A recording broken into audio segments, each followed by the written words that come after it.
from Susan.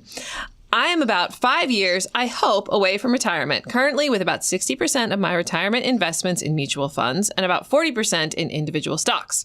Of the money in mutual funds, about 5% is held in target date funds.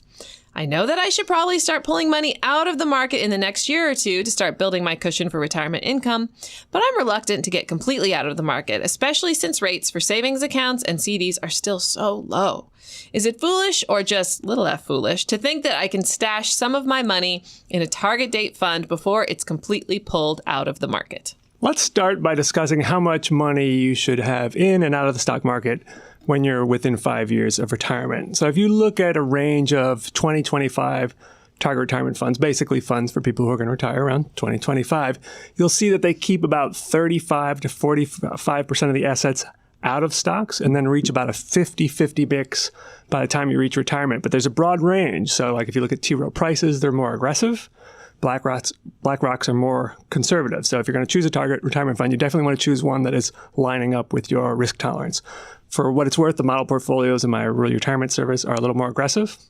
So when you're about 10 years from retirement, I think you should have about 25% of your money out of the stock market, moving to about 40% out of the market by the time you retire.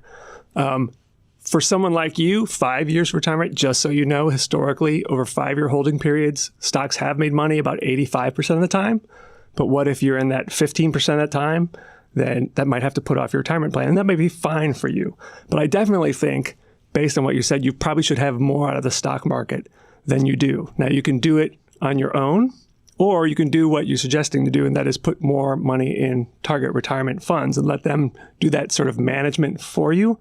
But just know that putting money in a target date fund is a mix of stocks and bonds, so they're not necessarily super safe investments. So just keep that in mind.